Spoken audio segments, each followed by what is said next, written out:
We've all had moments that break us down, searching for light when the world spins round. But in those cracks, the purpose is born, a new way to live when the old is torn.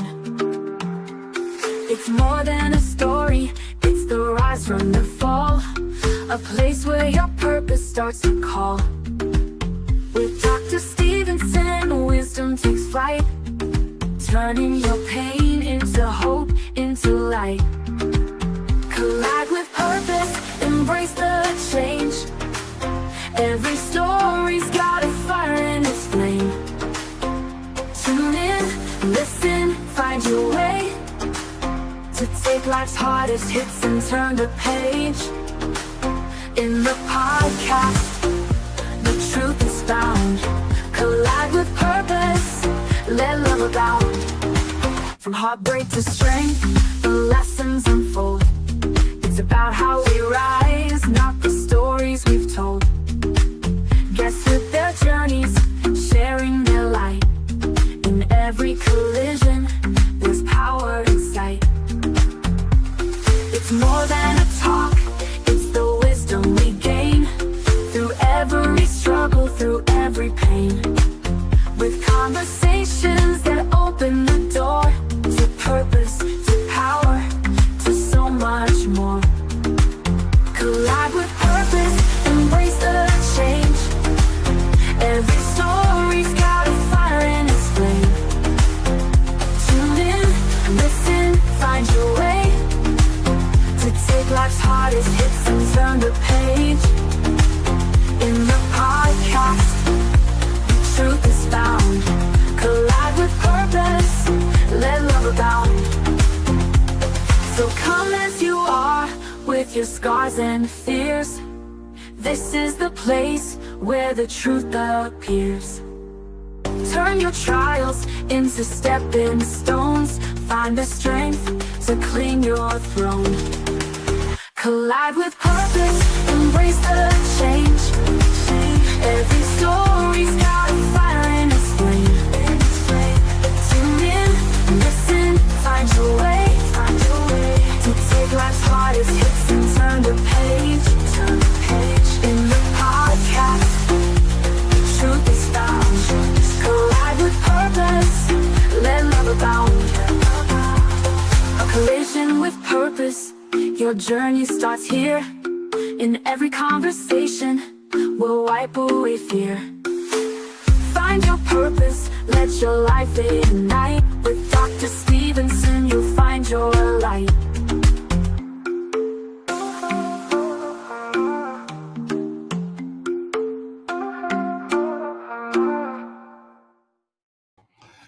Greetings, good morning, good afternoon, good evening, wherever you are. Welcome to Life-Changing Conversations that Inspire Action, the podcast that challenges you to reflect deeply and take bold steps towards transformation. I am your host, Dr. Laxley Stephenson. In each episode, we uncover the powerful life-defining moments that have shaped the lives of our guests, ordinary people who have turned adversity into triumph. In this episode, I'm joined by a remarkable guest, Alderene Foote. Together, we will cut through the noise, tap into your potential, and yes, inspire action. But this isn't just about their stories. It's about you, the listener. It is about your actions to ignite your purpose and create meaningful change in your life. The time for change is now. A little bit about my guest today. Alderene wears many titles. She's an author, educator, entrepreneur, preacher, motivational speaker, talk show host, actress, and philanthropist. But beyond the accolades, she is a woman who has turned personal pain into purpose, using her journey from humble beginnings to inspire and uplift countless lives around the world.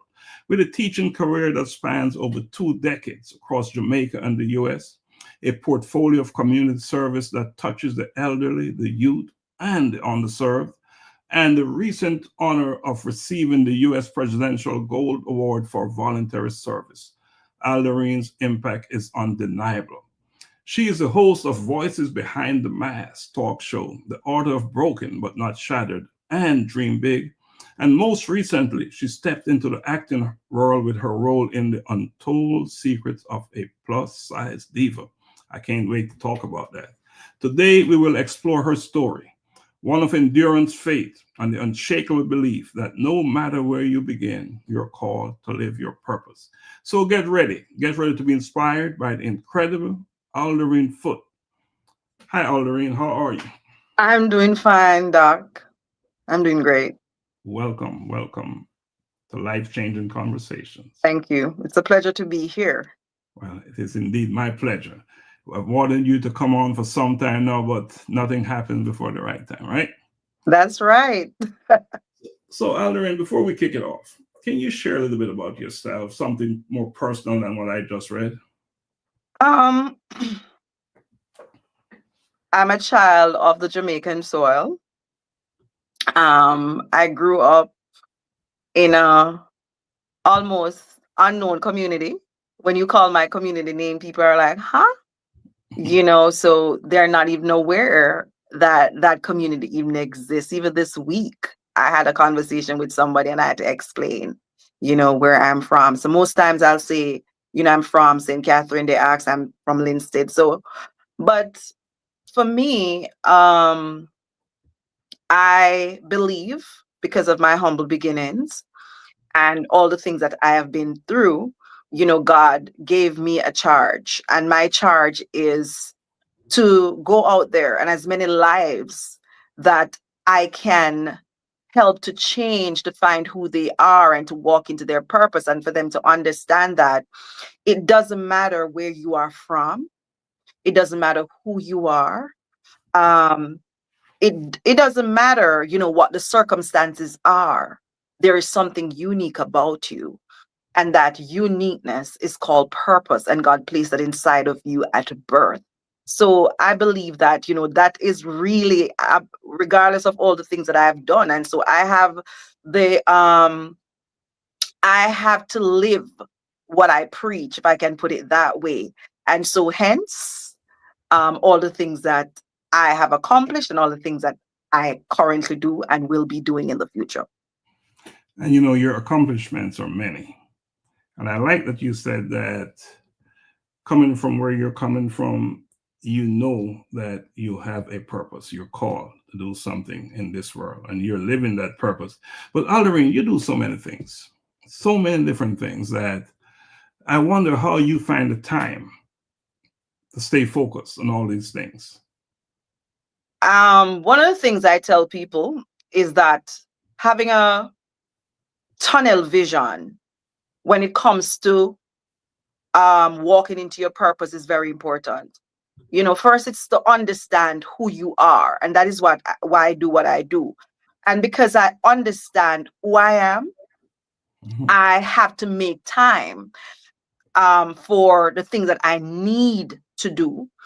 And I work I told somebody recently that I work in pods. And so I stay focused on one thing at a time. And there's a time in my life when I was like others, where we dabble in everything all at once, because I believe God made me multi-talented. And so I was dabbling in everything. But then I did not have any form of time management. I did not understand how to manage my time efficiently. So what I do now is that I work in pods. And so I take on one project at a time. Like currently I'm working on a project. And so as soon as I meet that deadline, I understand that there are other things to do, but this is the focus. And as soon as I'm done with that, then I can move on. Working in pods. Thanks for sharing that with us, because too many of us are too busy and we're not utilizing our time as we should. There's such a thing as best use of time. And clearly you've got that down. You've got that down. So of all the things that you're doing, which one do you feel align most with your purpose? Well, for me, I think, all right, let me use this that someone told me some time ago. My pastor in South Carolina said, your voice is your gift. And so I believe that God gave me my voice to ensure that I use that. So my voice is aligned to helping people to walk in their purpose through my writings. That's my voice. Through my talk show, that's my voice. In my job, I'm a training and development specialist, and it allows me to speak to people. And even yesterday I was thinking about that every single week that I go to work, something happens to show me that you are aligned to what you need to do. Because even on the job, I find some way to help others to find their path. And it's not how I actually recognize that it's happening is when someone might say something to me, when I'm helping them and they might say, thank you, because you helped me to navigate in whatever way wherever they're going. So I think currently everything that I do is aligned to who I am. And I say to people that when I get up in the mornings to go to work, I don't flinch anymore. And there's a time in my life when I flinch, like, I don't want to go today, or, let me take a day off because I have the time. But because it's aligned to what I do and I'm so in love with everything that I do, I get up and I go to my talk show and I said, if I reach one person on that platform to help that person to grow, I get the feedbacks. And when I get the feedback, I'm like, okay, God, I'm doing what you called me to do. Absolutely, absolutely. Now, as I said before, you wear many hats. Now, do you have that one guiding principle or few guiding principles that helps to keep you grounded, even when you're faced with challenges yourself? One, humility. In the sense that never lose who you are. In spite of whatever you accomplish, don't lose who you are. Stay true to who you are. My friends can tell you that I'm still the same Alderene when we get together. The people who I meet will tell you that people will tell me that I'm down to earth.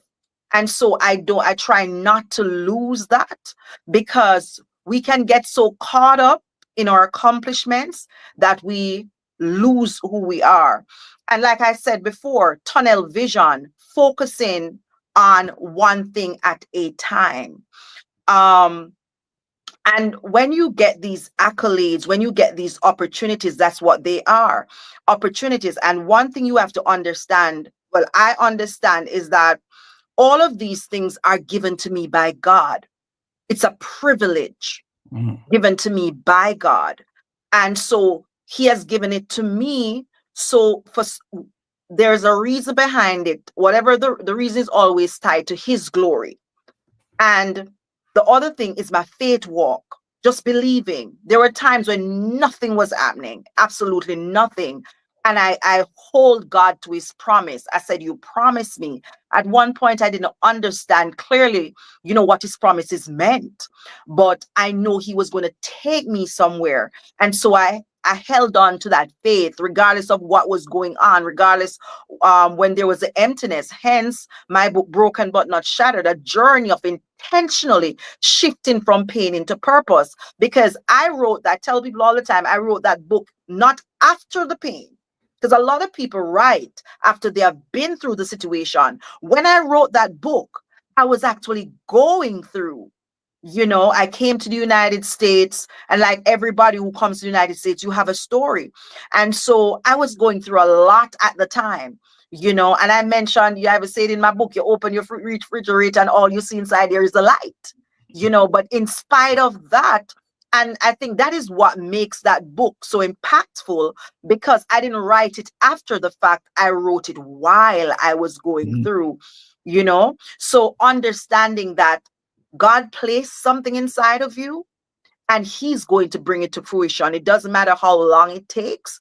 And you have to understand that purpose is a journey. Purpose is not a destination. Purpose is a journey. And so you have to understand. And then the other thing you have to understand is purpose has stages.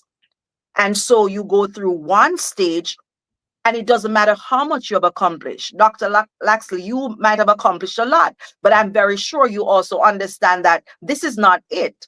There is so many other things that you need to do. We need to do before we leave this earth. And so, yes, we're at this stage, but what's next? And always I'm trying to understand and figure out what's my next level. So those are some of the things that I strongly believe that it helps to guide me. And the top of all of that is my faith, my belief in God, and just understanding that He gave me something at birth, hold on and believe that He's going to bring me through it, and lean into Him when I need that strength just to push through whatever I'm going through. Awesome. Awesome.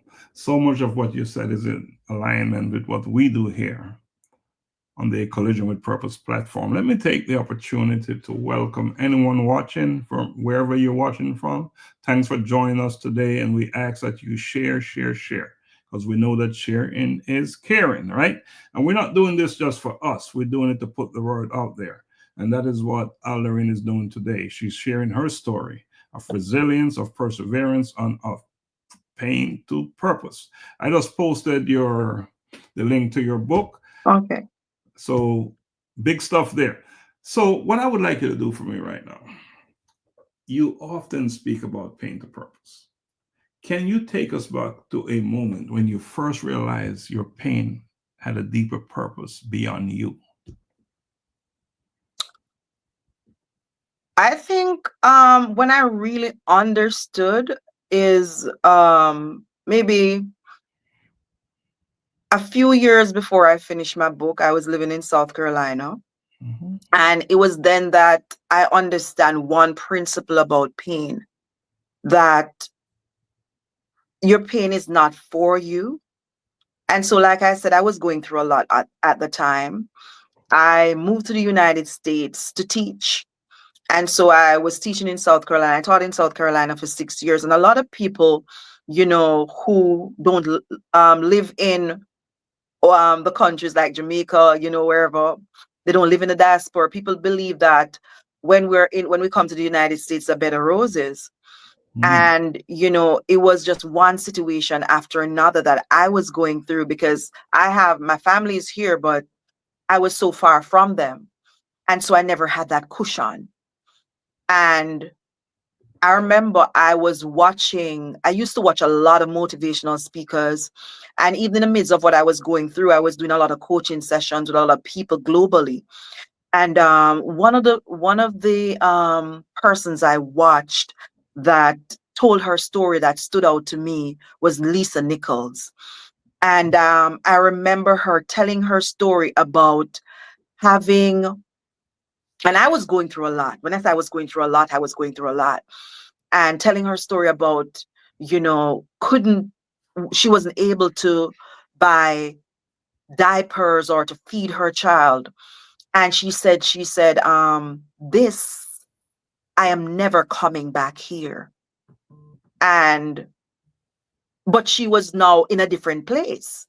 And so I understood in that moment that I had to make way not to go back there where I was at the time, and understand that when I get out of that situation, I need to pour back into other people in the same way that she was pouring into me. So I think that's a pivotal situation. But it was when I was here in the United States, going through all that, because I've been through so much way before I came here. I used to ask God, what is going on? I'm not in that mode anymore. I'm in a different space, a different place. But back then I used to ask God, what did I do? What did I do? Because every step of my life has just been pain. But it was in that season that I understand that the pain was not for me. The pain was for those who I had to pour into. And so when I started pouring into people, I don't sympathize. Mm-hmm. I empathize because I understand. Pain was to prepare you for your work ahead. Awesome. So Another thing that you witness early in your life is to see your parents experience a certain amount of situations, many sacrifices made by them. How did those experiences shape your sense of resilience and your commitment to service to the work that you're doing today?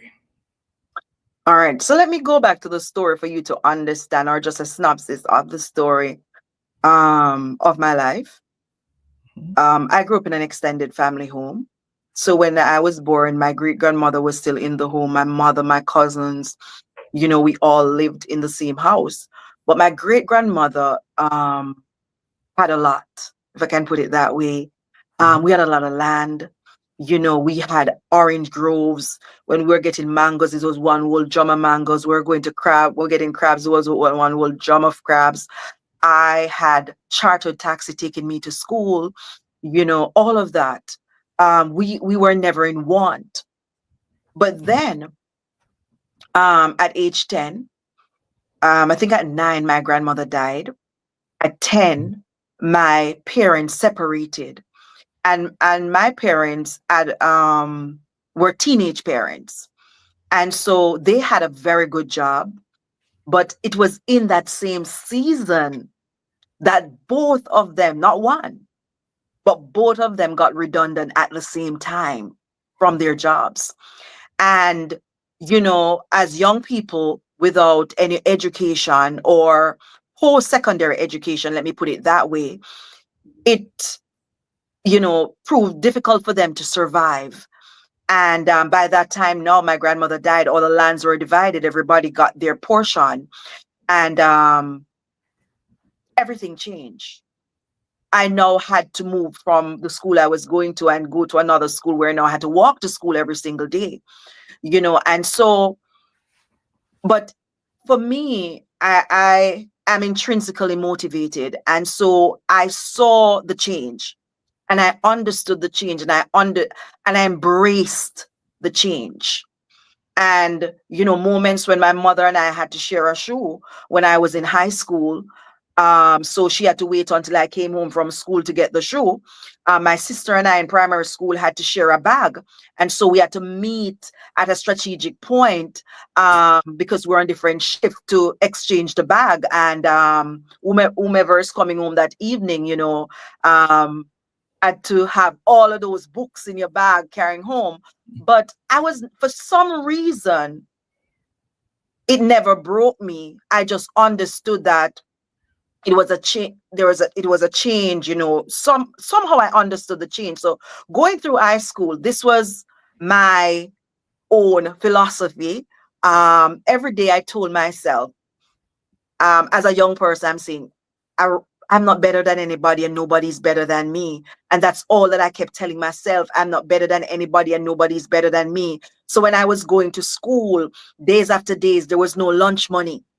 My father at his field, and at nights he'd go and he'd gamble. And so if he didn't make any money at the gambling, then, the next morning there was no money to go to school.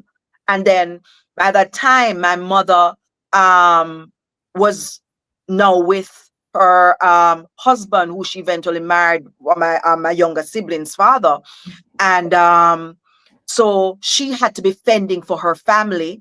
And so it was just a difficult time, but I kept focus. I kept focus. I kept focus on my studies, and then I had some aunts that became my role model. So I saw that they got out. I saw the life that they live, and I wanted that. I never said that to anybody, but when I spent time with them, I looked at what they had, and I understood in that season that my only way out was education. I understood that my only way out was education. And it was during that time I decided, for some reason, I had a teacher in second form, and she was a great teacher. I loved her, and back then I wanted to teach history. And so that was the reason why I became a history geography. My specialist area was history and geography, So I understood what I was going through as a child. I understood that I came at a crossroad where it was a pivot into something different. But I also foresee that in the future, if I get this education, I can turn my life around. Thanks for sharing that journey, because your book, Broken But Not Shattered, truly define who you are and what you have gone through in life. But what is beautiful about it, look where you are now. You learned your lessons very well, and you understood that it was not the pain that you endured was not about you. It was just to teach you and prepare you to do the work you're doing now, and you're doing that. Now, let's talk a little bit about humility and how you ground yourself or keep yourself grounded, because you have received several awards, including the United States Presidential Gold Award for Voluntary Service. Now, a number of people who are receiving awards, they're wearing it on their forehead, right? You see it coming before. So how do you keep yourself grounded and motivated despite the accolades and the achievements? And I always say this to people because, I'm always encouraging people. What I say to people when it comes onto that is, I understand that God gave this to me. Even, I think it was yesterday, I was having a conversation with my best friend. She lives in the Bahamas. And I was saying to her, I was telling her about an opportunity I got. And I said, God showed me that I need to stay humble. And understanding that this was not me. This was God giving me an opportunity. So it's not about me. It's about him giving me this opportunity. And I always say, if he gives you this opportunity, he's opening doors to something bigger that's all about him. So if you focus more on, the fact that it is not about you, it's about God and the privilege that he has given you. And I wasn't always here. There was a time, Dr. Laxley, that I had that puffed up spirit. Yeah, I had that puffed up spirit, but God had, and I think, again, moving to the United States humbled me. So I was one of the persons in my community, and I like to be very candid, and transparent. I was one of those persons in my community who you'd call stush. You might have to explain that, because we have people from all over the world that's watching. I remember I was in a prayer meeting, and there was this young lady from my community, and she said she was just telling her sister, about, she's in this prayer meeting that I started. That was years ago. And she said, "Oh, my everybody in my community calls me Lisa." So she's like, "Oh, are you excited, Lisa?" And I honestly, and I said, when she said it back to me, I said, she's right. I behaved in that season because I was educated. Because when I went to high school, I was maybe one of the few persons in the community who went to high school. And I think too, it was maybe more in the sense where I was in the season, I was still very focused on what I was doing. So I wasn't the type of person. Everybody was going to everybody's yard. That was not my thing. I'd go to my grandmother's house, or my grandfather, and or go to my dad, because he lives in the community, but not in the same place the same house where I lived. And I'll pass on the road, and I just call to people, and I move, and I just go about my business. So people say, you're stush and whatever. And it didn't matter to me. I just stayed focused. But when I moved to the United States, I thought I didn't have much. But when I moved to the United States, God stripped me. God stripped me, and God started talking to me. And that's why I say, one of the things that he told me, he said, regardless of where you get to, and that's why I can't forget to stay humble. He says, stay humble. And, he stripped me. When I say stripped me of everything. I know what it is to go to the pantry. even living in Jamaica, I don't know what it is to, as a child, you get hand-me-downs and all of that. But when I started now teaching and working and so on, I could go out there, buy my own clothes and all of that. Coming to United States, now I have to learn how to go to the pantry, because that's the only way I was able, and I was teaching. That was the only way I was able to feed myself. And so that's why I said God stripped me and he taught me how to stay humble. So now when all the accolades are coming, so in that season, I never had any accolades to show, but he had to strip me. So when he started giving me these things, I understood that it was no longer about me. You are not accomplishing anything. So back then, even though I said my motto was, I'm not better than anybody and anybody is better than me, the better is that I felt that I was accomplishing all of this. I got an education. I was teaching. I was able to buy myself what I wanted. It was I. But then God showed me, you have nothing to do with all of this. I had to solely depend on him. I had to depend on him. Where was my next meal coming from? I had to depend on him when my car shut down on the road to Florida. And I had to pray to him to, I don't know what he did to get that car moving. My GPS, everything stopped. Everything was shutting down in my life. And I had to depend on him. So he showed me that it is not about you. And then there was a day I was on my way. At the time I was teaching and I was also doing home health aid, because I had to also find a way to complement the salary that I had, because I was struggling. And I never forget, I was going through a rough time and I was crying about a situation driving on that interstate in South Carolina. And I was questioning God, and he said, you are called to heal the broken even when you are breaking. And so in that season, he taught me so much. So I believe I had to come to the United States. And it was not about the teaching. It was about the breaking. Wearing your scars as badges of honor. That's awesome. Powerful stuff. Let's show some gratitude and acknowledge some of the folks watching us today. We have Lisa. Thanks, Lisa. Thanks, Nikisha. Rashina, and you can tell Rashina is one of your friends. That's my niece. Loud.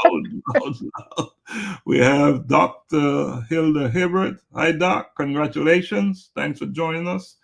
And anyone else that we can't see your name, we really appreciate you joining us today. We're not doing this for us.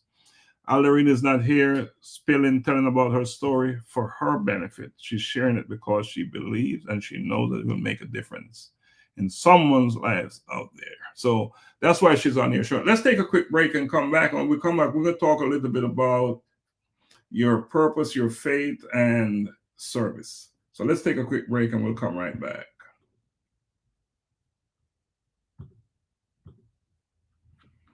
If the break will only show.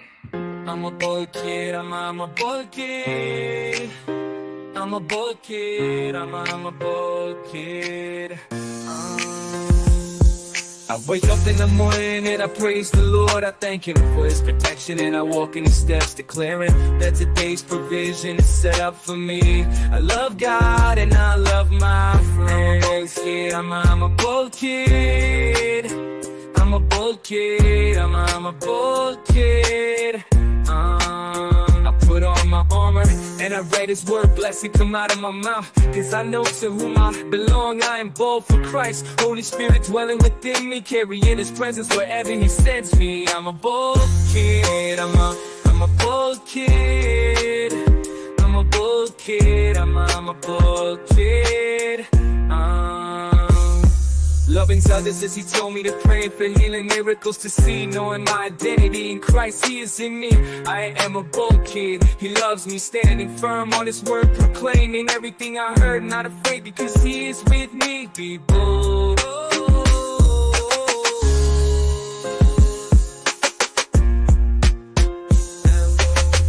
I'm a bold kid, I'm a bold kid, I'm a bold kid, I'm a bold kid. Put on my armor and I read his word, blessing come out of my mouth. Because I know to whom I belong, I am bold for Christ. Holy Spirit dwelling within me, carrying his presence wherever he sends me. I'm a bold kid, I'm a bold kid. I'm a bold kid. I'm a poor kid. All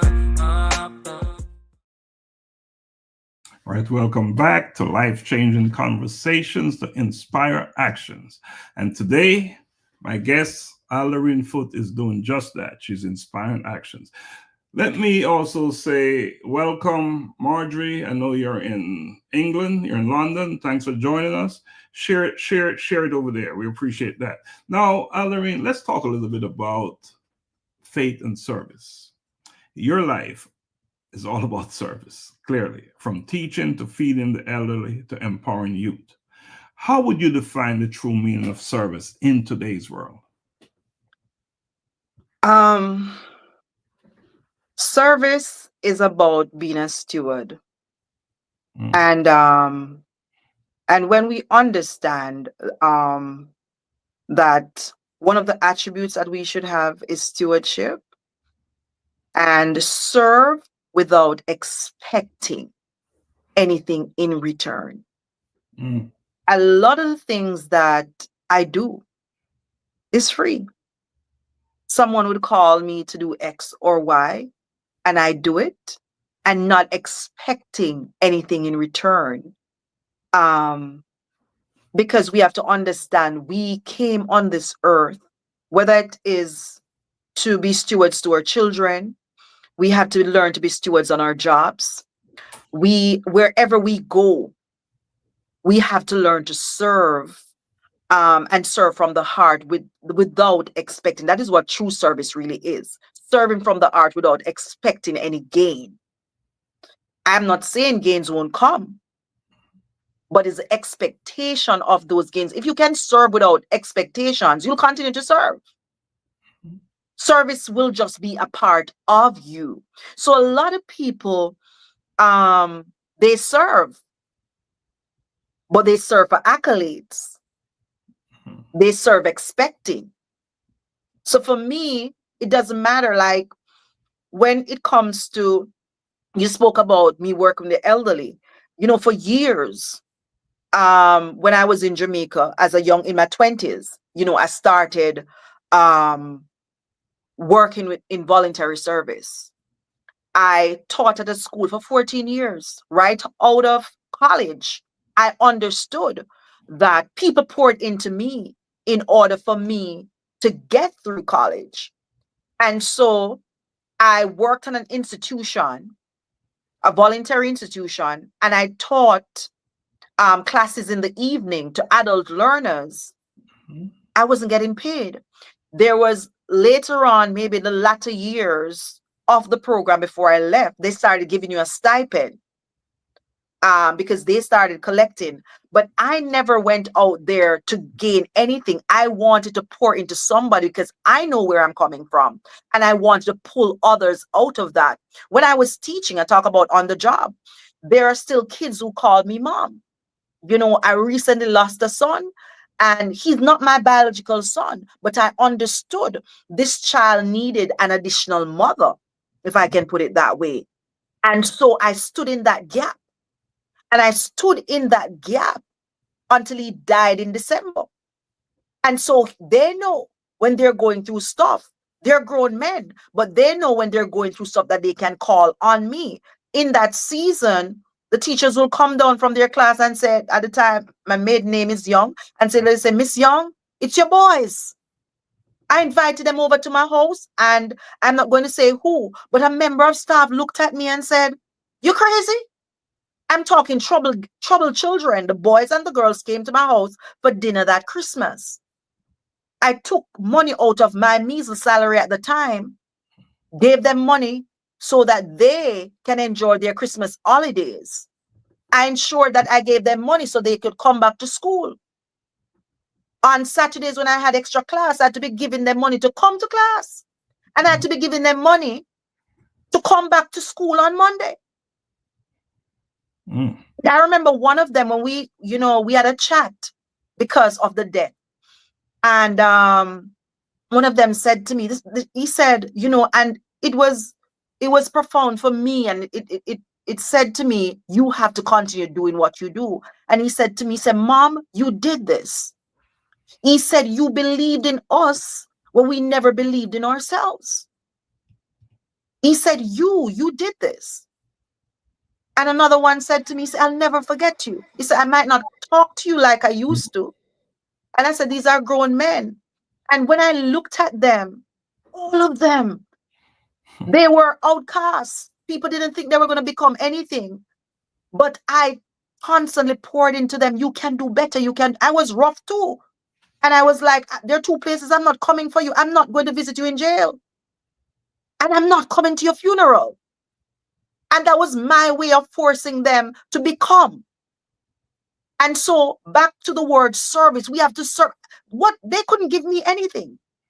There was nothing they could have given to me. But I understood that I had a responsibility, not just to go into that classroom to teach, but to serve. And it is to do the work without any expectations for any returns. I'm reminded as you're talking about giving and charitable giving. There's quite a distinction to be drawn. Giving often have that thing attached to it that there's something that's going to come back. Charitable giving is giving something and walking away with no expectation. Yes, sir. And Yes. that's what you're talking about here. Your type of work is charitable giving, and you move on, and hopefully it will reach its mark and do what it's intended to do. And that's exactly what it did. Now, you talk about healing the broken as a divine calling. For someone who's out there listening who feels broken right now, what would be the first step you would encourage them to take towards healing? One, you have to, in my book, one of the chapters is choosing a wealthy mindset during pain. And it is not an easy task, but it is the first thing you have to do is that you have to change your mindset. You have to change how you look at things. Because pain, I guess, I can't say to somebody that your pain will go away. But you have to understand that let me go back to this.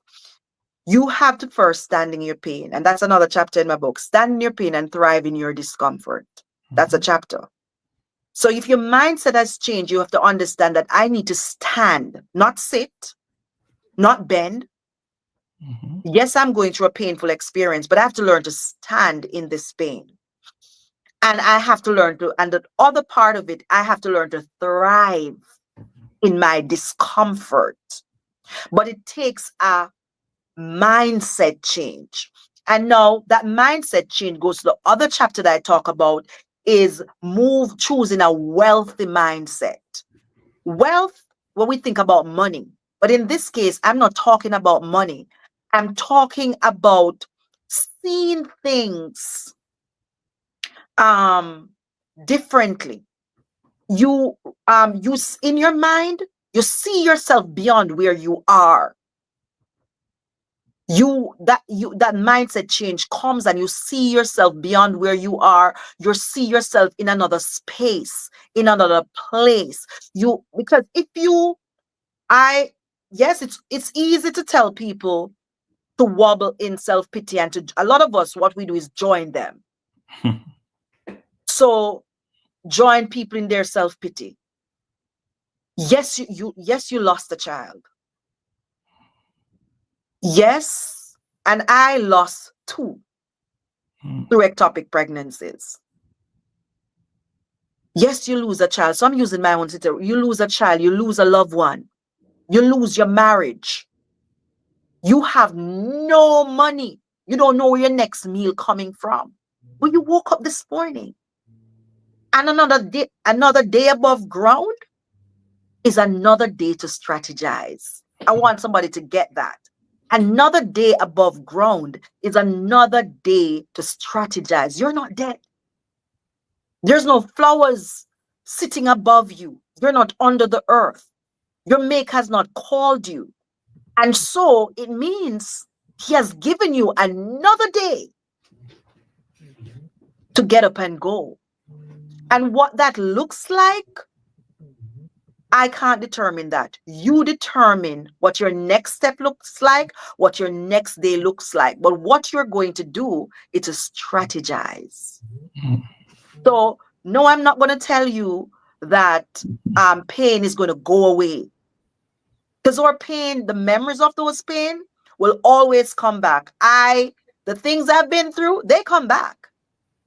But I can't lean into them. I can't allow myself to lean into it. Because if I lean into it, the current project I'm working on will never be finished. I've been there.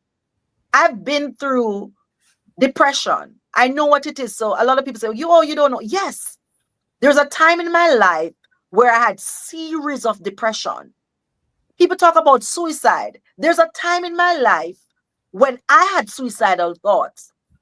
I tell you, I am very transparent.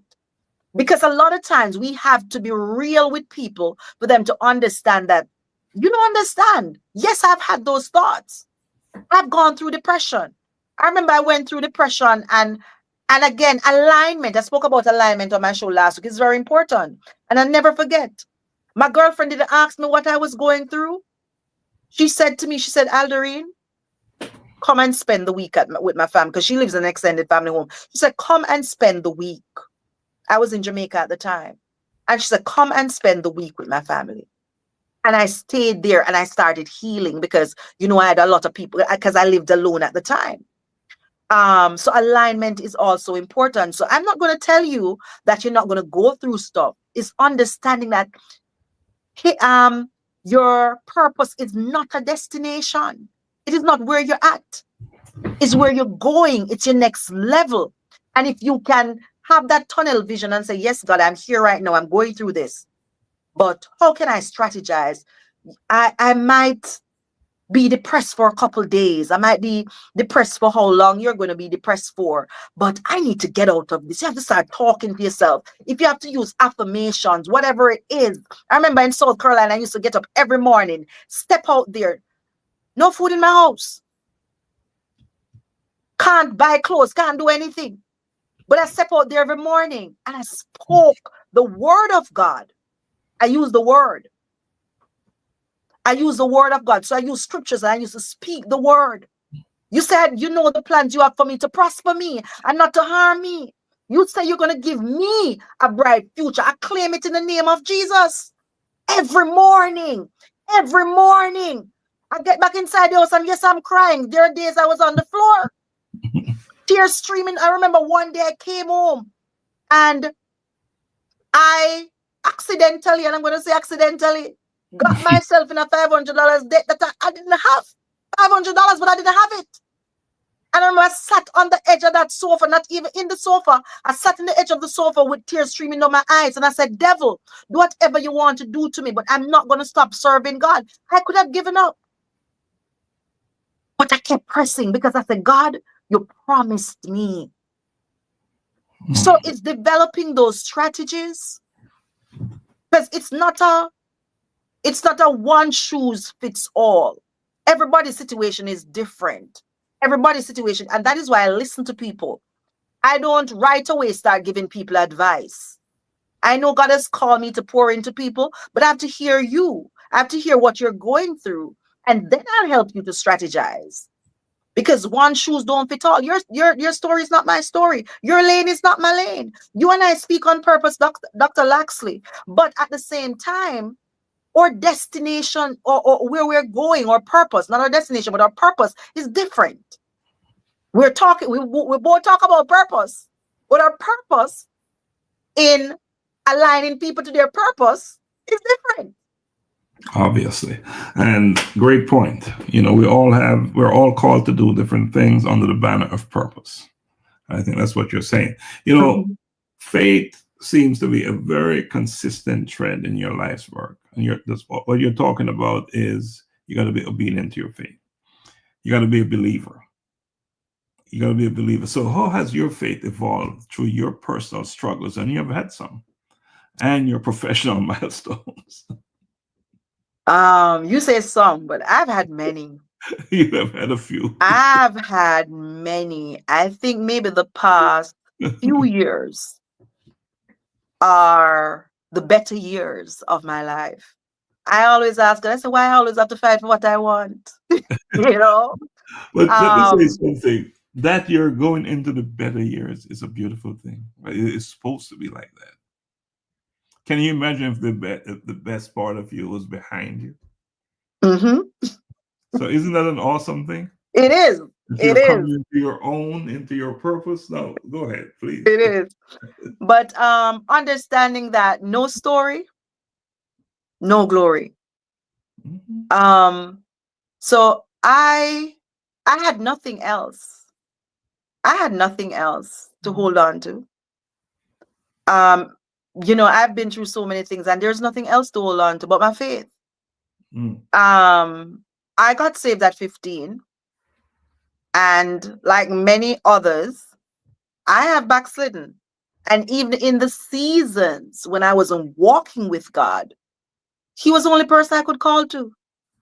Mm. So I understood the Bible says faith is the substance of things to hope for, the evidence of things that you cannot see. Mm.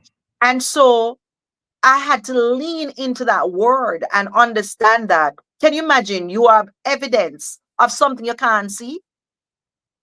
You are seeing something that has never met. It's basically saying you are visualizing something that has never even not even materialized. You don't even have the resources for it to materialize. It's just you knowing who God is and believing. And then along the journey, when it comes on to faith, along the journey at intervals, God is going to step in and show you who He is. He's going to, even in midst of, all the suffering and everything, at intervals, he'll show you that I did this. You're going through all of this, but look at what I just did. And so it's focusing on, not focusing on what you're going through, but focusing on what God did. Looking back and say, yes, I was going through all of this, but God gave me that. God, and then another 5, 10 years pass, and He gave me that again. So focus on, on those things and understanding that. Again, I go back to say, and I can't stop saying it. God is the center of my life, and that is why my faith is the center of my life. And so people ask me all the time. They say, you don't go through anything. They say you behave as if you don't go through anything. I remember when I was teaching in Jamaica, this teacher came up to me one day and she said, Alderene, you're always so jovial and laughing. She said, you don't have problems?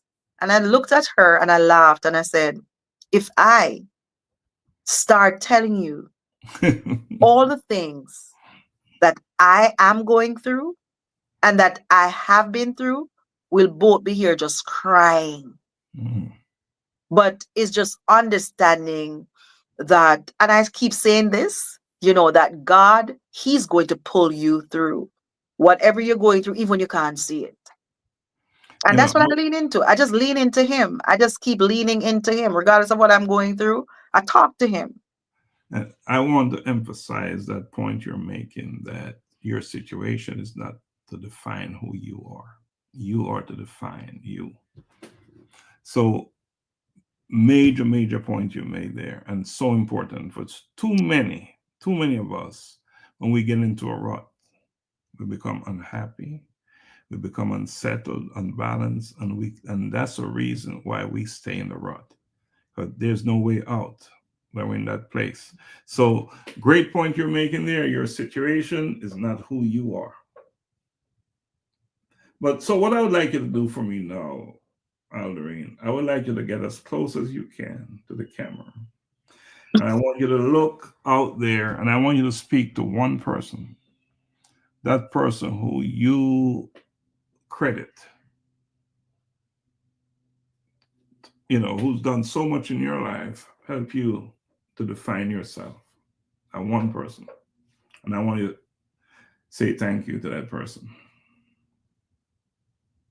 Um, I think for me, it's my parents. It's not one.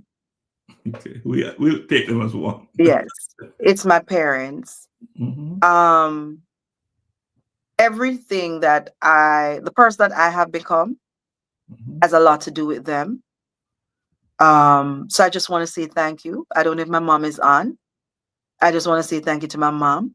Can I know we? my dad is not Can you on. call her name? Can you call her names? Francine Abrahams Okay. and Clyde Young. I just want to say thank you to both of them, because we talked earlier about service, Mhm. and amidst everything, all the struggles that we're going through, I remember my mom just taking in kids. I was telling somebody about it the other day. We didn't have enough on the table, but she was taking in other people's children, who had way less, maybe who had nothing, because we almost had nothing, because there were days we didn't have dinner. But if it was even just to give them a roof over their head, or we shared the banana, and everybody. And one of the things I recognize that me or my siblings, we never fussed about it. And so my sister is even way more of a giver than I can ever be, And so even that stewardship came from my parents. My parents were humble, but at the same time, one of the things about them is that they were very principled. They didn't tell you to do this or do that, but they operated with principle. They represented the right versus the wrong. Mhm. My dad is, and I tell people marry their father, girls marry their fathers, because I think my husband is so much like my dad. A quiet person. He commands respect, but not in a loud way. And so maybe that is why I'm able to step into a room, and I learn how to be more observed before I even speak. Maybe that comes from him. And Mhm. so I think all that I have become, it's them. It's both of them. And, them always just being there for others. And so I've learned to just be there for other people. So I think everything about me, the person that I have become, has a lot to do with who my parents are. And one of the biggest things is that my parents were never together since I was 10. But they they poured into us. I coming from school, walking home from school in the evening, I was going to high school, and I stopped with my dad, and we'll have these real conscious conversations, and he would pour into me. At 12, my dad said to me, he said, "You're old enough now, I'm not going to beat you anymore. Mm. You're old enough to understand right from wrong." This was a man who never completed his his secondary education, but he's a reader. He had so many books, so he read. Maybe that's why I became a reader. That's why I love to write. That's why I love to read. So it was my parents. It was my parents. I just like to say, Daddy, Mommy, I just thank you both Mm. for how you raised me. And throughout all those years, all that you have poured into me. And even today, I can call any one of my parents and they will still pour into me. Thanks for sharing that. And moms and dad, wherever you are, just know that you're seeing your legacy here in motion in your daughter, Alderene. So I, I'm looking into her eyes, and I can see that she's getting a little bit. She's showing it, and that's because you've done such a wonderful job, and you made them proud, Alderene. You made them very proud through your work. All right, so let me read a couple comments here. And Caricia said, "One shoe does not fit all. That is why we all can support each other because our destination is different. I believe this. Very powerful. Keep walking in your purpose." She's talking to you, Alderene. Thank you. And Dr. Hilda, I was say Dr. Carissa, sorry for not giving you your credit. And Dr. Hilda said, it is through our humility that we can reach out and touch others. Our situations propel our development. We experience things, focus, and grow, and open doors for others to step through to their personal destinations in order to fulfill their intended purposes. It is awesome to be humble and real. She's again talking to you, and Marjorie said, that is so nice. Her bigging up her parents. What else can I say? Thank you. Thank you all. Well, you talk about children, and you did a book, Dream Big. It's all about the next generation, future generations. Can you talk to us about the book? So like I said, I was in education for 20 years. I'm still in education in a sense, but I train adults in the manufacturing industry. And I've always been pouring into adults. And last year, I pivoted. And again, my alignment with God, showing me that is now time to go back, and if I can say in a sense, to my roots. And I used to stop my classes and always pour into my kids and encourage them. I do it all the time. I don't care if the principal is going to pass and see me. I'm going to do it, right? And so one of the things I recognize is that a lot of our kids are lost. They don't understand, like they leave high school and they don't know where they want to go, And so I started with Dream Big. There's more to come. I have so many manuscripts sitting on that. Oh, man. But I started with Dream Big, and it's for the younger kids, and it can be read by kids from as young as 4 up to 10. And it's a thought-provoking book, if I can say that, for kids, because they have to also share, questions are asked of them, and there's a little section, like a little diary, where they have to write into it. And so it's a help to guide your kids, to help them to find who they are, help them to steer them, direct them. And so in that book, I pulled on different personalities. I pulled on people from different ethnicities, because I didn't want it to be for any particular ethnic group. I wanted to pour into kids anywhere in the world, any ethnicity, any socioeconomic background. It doesn't matter who they are. I wanted those kids to grow through that writing. And hence, that was the birth of that book. And so hence the book is called Dream Big. Is just like the word says, it's pointing children in direction to just say to them, once they look at the Dream Big. If you have not yet opened the book, it's saying to you, dream big. Your dreams are bigger than you are right now, and you can get there. Nothing can stop you. All you need to do is see the title. That's right. It said Dream Big, and it's a done deal. They'll start it there, right? So, you untold secrets of a plus-size diva. What's up with that? What's going on with that?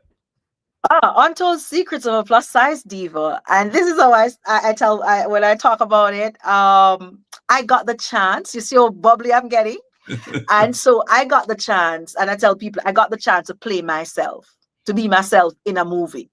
And what do I mean by that? I was Sandy, or I am Sandy in the movie, a Jamaican lady who's working in the office. The only little part that is not me, I'm just really nasty to the star, right? So in that role, I'm not a nice person. That's the only thing that's not me, but I got to play. I was excited because this is, when you put things out there and tell God, and not even tell God, because I've just always said I want to be in one of Tyler Perry movies, and I want to be the first real Jamaican in one of his movies. And like I said, I keep saying God gave me that opportunity. The Lord kept sending me. The Lord told me to do something about 2 Decembers ago, and I finally did it. And that was how I made the connection. Didn't know the person from a hole in the wall. And I got a text, and the person said to me, Alderene, there is this movie and they want a Jamaican. I have other Jamaicans that I know, but I believe that this is something up your street. No, I've never had the discussion. As a matter of fact, it was after I got the role when I started telling people, what I've always said in my head. But God heard me. And when I tell you that God directed me to this person, it was no joke. Like literally told me, do this, do that. And I just followed. And I was a client of the person, and just out of the blue, opportunity came. And with that opportunity, other doors were open. So yes, the movie's called Untold Secrets of a Plus Size Diva. There are a couple premieres that we had, and the movie should be coming out soon. So that is the portion that they're working on now, to showcase the movie on different platforms. So look out for it. And you can go on YouTube and look up Untold Secrets of a Plus Size Diva, and just a trailer. The trailer, you will recognize how powerful this movie is. Don't take my word for it. Go and look up Untold Secrets of a Plus Size Diva, and you can look for me. I appear in the trailer. They can't miss you, and you played yourself. Yes, I did. That's awesome. A Jamaican girl. A Jamaican girl. So I didn't even have to learn. I talked. It was just Jamaican, because even when they wrote it, like I had to just rewrite some of our words. So the patois, and I love my patois, so I got that opportunity to just speak patois. Alderene, 1 hour is not enough for a conversation with you. That is obvious, right? 1 hour is not enough for a conversation with you. Your story is large. Your experiences are many. But I want you to talk about legacy and what you hope to leave behind for your son.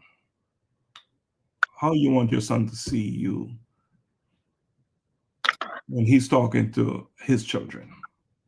I want, when he starts his conversation with his children, to say that my mom changed lives. Mm-hmm. And when they ask, what do you mean? Say that, she helped people to find who they are, help people to understand the gift, which is called purpose, that God placed inside of them. Mm-hmm. And so if I'm gone, he can direct them to my books. He can direct them, because what is on social media stays on social media. Mm-hmm. To direct them to the YouTube, to the Facebook, to wherever, I was pouring into people, so that they can see it live and in living color. And so they too will be able to grow, Mm-hmm. and to bloom. And like I say all the time, my tagline on my show is to grow, to go, to grow, and to glow in your purpose. So that is what I'd love for him to pass on to his children, so that they too can pass that on to their children. Let's talk about your show, your podcast. What can you share with us about your podcast? So my podcasts are, or my talk show, Mm-hmm. it's called Voices Behind the Mask. Mm-hmm. I started on Zoom when the Lord said to me, I used to do lives on Facebook, and the Lord said to me, you're going to start a talk show. And so I started on Zoom, and I interview people who have been through similar to what you're doing with me. So, the tables have turned on me today.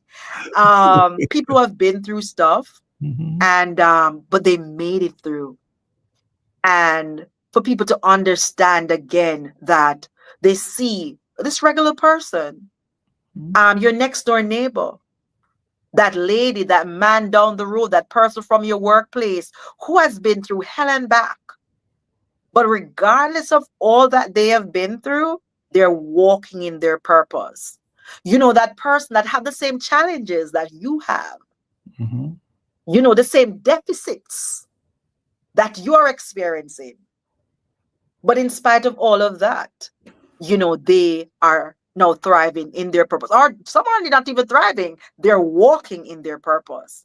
So the aim, again, is to allow my viewers to see themselves through other people. And so when I'm not interviewing somebody, I'm on alone. And I choose topics. Like I said, last week, I was on the show by myself. And so I talked about alignment and the importance of how important alignment is to walking in your purpose. Mhm.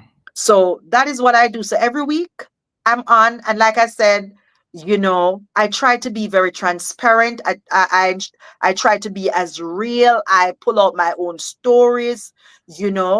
I am very candid, because I want people to understand that the person you see in front of you went through stuff that you're going through, and is currently going through stuff. But guess what?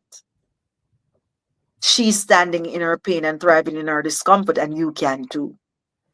And you have done all of that today on this show, on Life Changing Conversations to inspire. Thank you.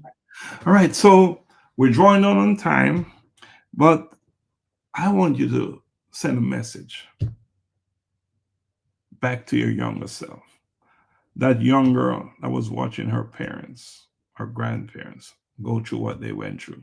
What would you say to that younger self today?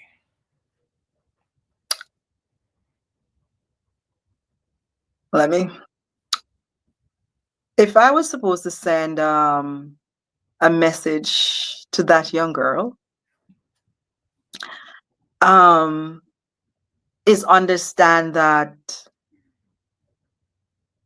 in that season, you were in a bubble. Because here I am in the United States, and I didn't see beyond that bubble. I didn't see beyond my Jamaican bubble. God had, and I tell people, God had to rip me out of Jamaica because I didn't want to go anywhere.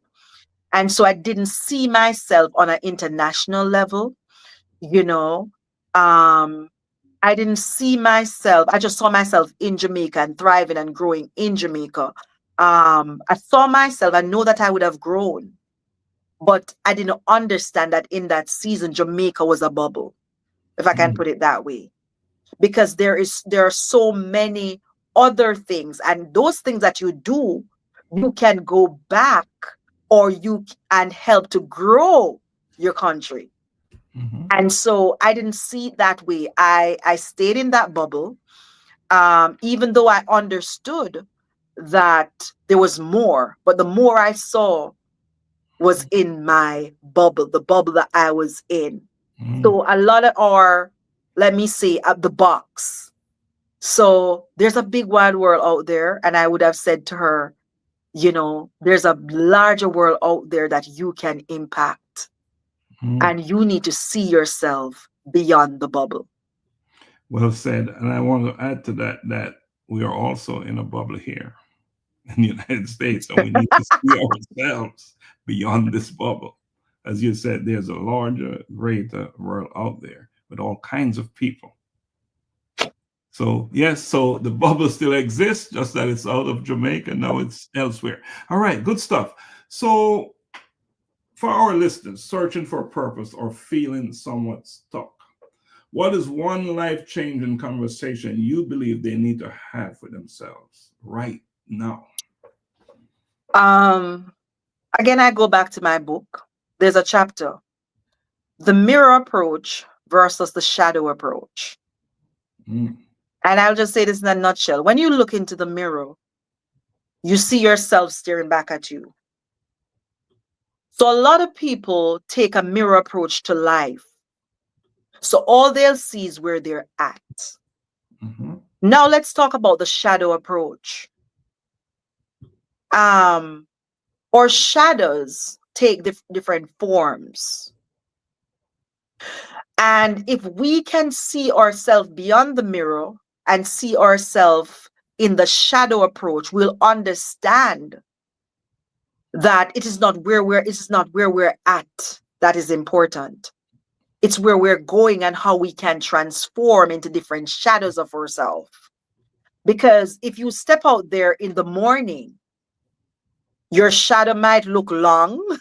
If you step, depending on how the sun is shining, right now I'm moving and my computer is dark, and then I see shadows of my hand. My hand is not as big as it looks on the computer right now. So your shadow allows you to see, different dimensions of yourself. So when you're looking at yourself, don't take a mirror approach. Take a shadow approach and see the different dimensions of yourself. Not where you're at, but who you can become and who you are becoming and will become. Awesome. It's where you're heading. It's not where you are. And often we spend too much time on where we are. Mm-hmm. So it's about where you're heading, because especially if where you are is not serving you well, why dwell in it, right? So before we close, Alderene, is there anything else you'd like to add? Any questions that I didn't ask, but there's something that's important on your mind you would like to share? It's something very simple. People ask the question all the time, what is my purpose? And for me, to anybody who is out there, the answer is simple. Your purpose is that thing that you can wake up to every single morning and do it every day without flinching. Your purpose is that thing that you do that consumes you.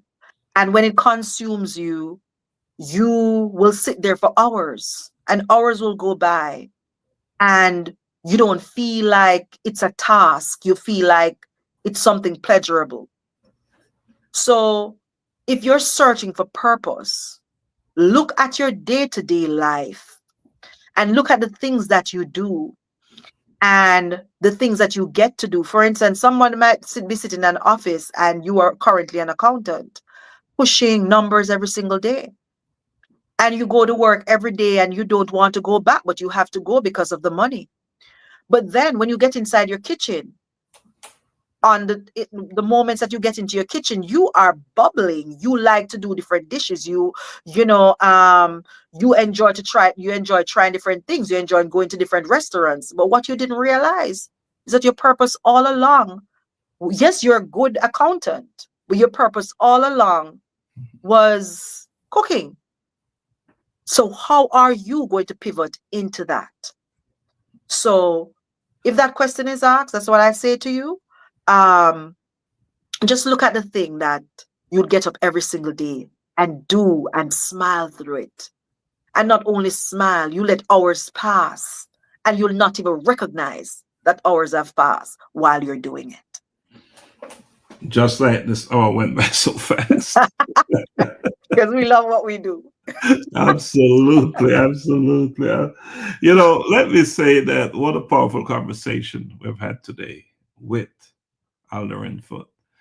A living reminder that resilience is not just about surviving, but about transforming our struggles into a life of service and purpose. And that is exactly what she's done with her life. Alderene's journey shows us that even when the odds are stacked against us, faith, hard work, and an open heart can build a legacy that touches generations to come. And that is her work. If today's conversation resonated with you, talking to whoever may be watching us right now or will watch later, take a moment to reflect. How can you turn your pain into purpose, much like my guest, Alderene, has done with her life? How can you show up even when it's hard for the calling on your life? Alderene, I want to say thank you for sharing your light with us today and to our listeners, right? My pleasure. As always, keep pushing, keep dreaming big, and remember, the most life-changing conversations are often the ones we dare to have with ourselves. So until next time, stay inspired, continue doing the work, continue living in your purpose and walking in your purpose. For everyone searching, wondering why you're here, it's time to rise. Time to find purpose. This is daily insights unveiled. Your odyssey to find purpose. I used to wake up feeling lost in the crowd.